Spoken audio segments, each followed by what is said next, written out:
Para ulama ahli hikmah mengatakan untuk mempermudah, mempercepat bagaimana keimanan kita itu kepada Ar-Rahman cepat berbuah seperti tadi.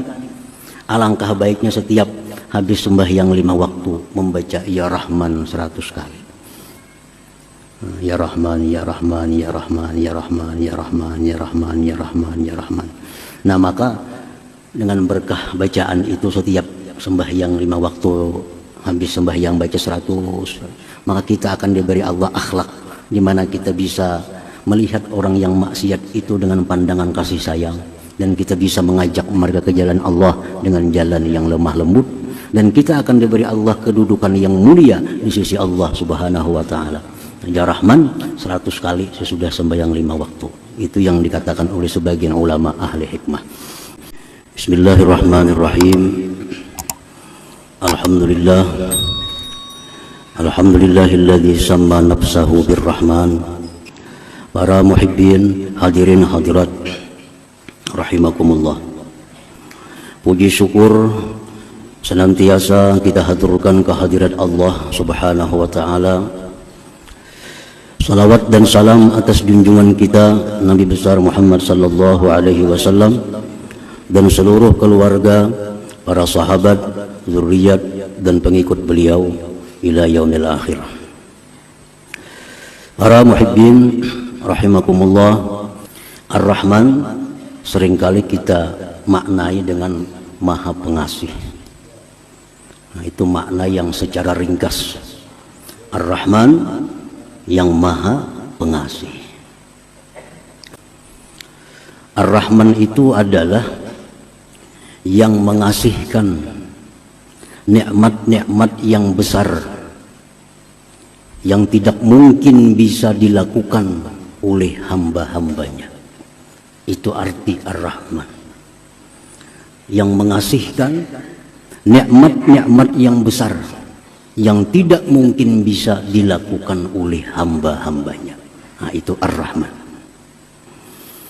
Nikmat-nikmat yang besar itu contohnya seperti dia mengasihkan roh kepada kita. Nah, ini tidak akan bisa dilakukan oleh seorang hamba juga pun. Dia mengasihkan akal kepada kita. Dia mengasihkan iman kepada kita. Dan lain sebagainya. Segala macam nikmat yang dikasihkan kepada kita yang mana tidak bisa dilakukan oleh hamba-hambanya, itulah Ar-Rahman. Oleh karena itu tidak dibolehkan seorang makhluk juga pun diberi nama dengan Ar-Rahman ini. Tidak dibolehkan. Itu mutlak hanya nama Tuhan, nama Allah Subhanahu wa ta'ala. Para muhibbin rahimakumullah, Ar-Rahman itu adalah yang meliputi kebaikannya untuk orang beriman, untuk orang-orang kafir, untuk makhluk seluruhnya. Orang kafir itu bisa hidup, bisa senang karena Allah punya nama Ar-Rahman. Karena Ar-Rahman tadi adalah yang meliputi kebaikannya, baik terhadap orang yang beriman, orang-orang kafir, maupun makhluk yang lain.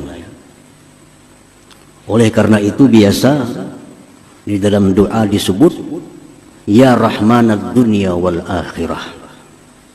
Wahai Rahman yang pengasih baik di dunia maupun akhirat. Rahmanad Dunya wal Akhirah. Ar-Rahman itu yang menyampaikan kebaikan-kebaikan yang hidup kepada yang mati. Orang yang sudah mati masuk kubur, disiksa dalam kubur, oleh karena doa atau harapan yang hidup dalam kubur itu diringankan azabnya atau diangkat azabnya. Nah, ini adalah Ar-Rahman. Ar-Rahman. Siapa manusia bisa? Orang di dalam kubur disiksa, siapa yang kau menyelamatkan? Kada kawa. Tapi orang yang dalam kubur itu disiksa, akhirnya diringankan siksanya, bahkan bisa diangkat. itu adalah pekerjaannya Ar-Rahman ini. Rasulullah SAW lewat di kota Madinah, ada dua kubur. Ujar Nabi lawan sahabat, ini orang yang dalam kubur ini kedua-duanya sedang disiksa. Nabi tahu hal-hal yang alam malakut, ini disiksa. Padahal ujar Nabi, ini orang disiksa bukan karena perkara yang besar. Artinya perkara yang begitu mudah dia hindari di dalam dunia. Satu ini ujar Nabi disiksa di kubur karena kada hati-hati kencing. Bakamih kada hati-hati. Akhirnya najis dibawa sembahyang jadi kada sah. Bakamih kada hati-hati.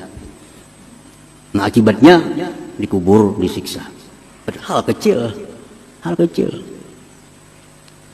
Ada yang satu ini ujar Nabi disiksa dikubur karena dia suka anjur atar. Kabar sini bawa ke sana, panas orang sana mendengar. Bawa lagi ke sini, panas pulang orang sini mendengar. Jadi orang kada bertaguran. Jadi bahwa gara-gara ini. Nah, ini orang dalam dunia hidupnya itu. Dikubur, disiksa aja, disiksa. Lalu Rasulullah SAW mengambil pelapah kurma yang masih basah. Sidin belah dua pelapah kurma itu, sidin tanam satu kubur di sini, sebelahnya di sini. Ujar Nabi, selama ini pelapah kurma ini masih basah, yang dalam kubur diringankan azabnya. Diringankan azabnya. Selama pelapah kurma ini masih basah, yang di dalam kubur diringankan azabnya. Nah, ini Ar-Rahman.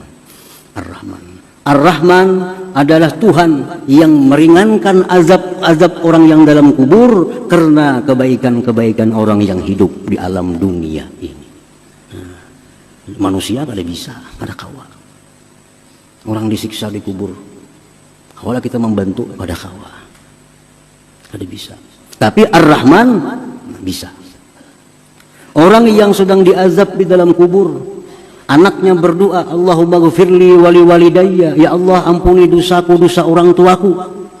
Ya Allah bangkitkan dia, azab, hilangkan azabnya dalam kubur. Ini anak yang saleh berdoa kepada Allah, Allah kabulkan doanya. Akhirnya ibu bapanya dalam kubur yang disiksa, jadi diringankan siksanya atau diangkat siksanya. Inilah Ar-Rahman itu. Para muhibbin rahimakumullah. Nah, jadi sesudah kita tahu bahwa Ar-Rahman itu sedemikian rupa yang tidak bisa dilakukan oleh manusia siapa jua pun. Al-Mun'im bijalailin ni'am. Ar-Rahman itu adalah yang mengasihkan nikmat yang besar yang tidak bisa dilakukan oleh hambanya. Nah, itu Ar-Rahman artinya.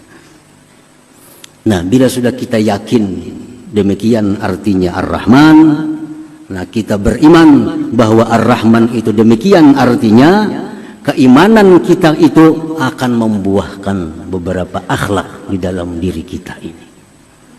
Nah, kita sudah tahu Ar-Rahman macam itu. Nah, kita beriman, kita percaya bahwa api itu panas. Karena kita beriman itu, timbul kelakuan kita menjauh dari api. Kenapa menjauh dari api? Karena kita beriman, api itu panas, bisa membakar. Itu buah keimanannya, kita menjauh dari api. Itu buah keimanan. Nah, kalau kita beriman kepada Ar-Rahman, bahwa dia mengasihkan nikmat-nikmat yang besar yang tidak bisa dilakukan oleh hambanya, kita beriman itu akan membuahkan beberapa akhlak mulia di dalam diri kita.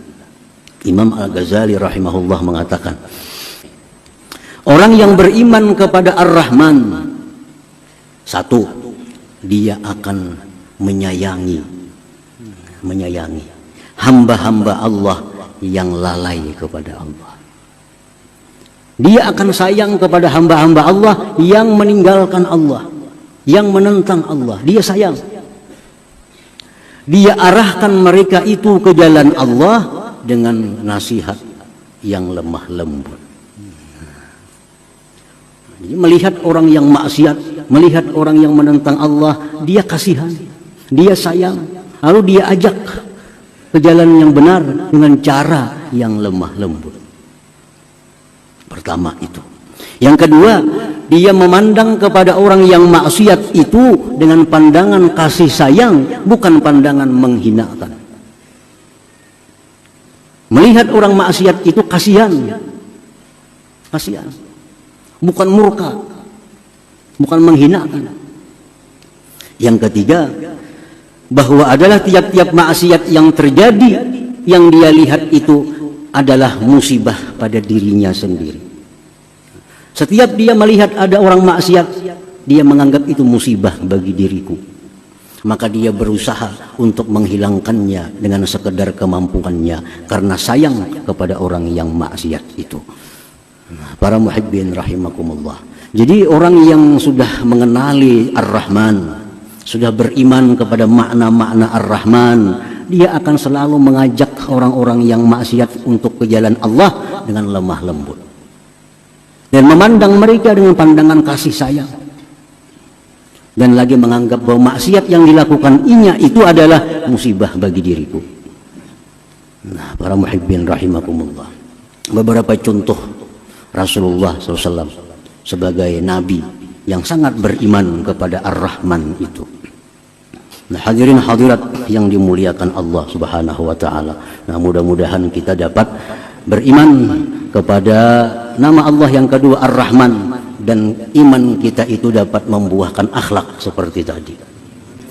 Para ulama ahli hikmah mengatakan, untuk mempermudah, mempercepat bagaimana keimanan kita itu kepada Ar-Rahman cepat berbuah seperti tadi, alangkah baiknya setiap habis sembahyang 5 waktu membaca Ya Rahman 100 kali.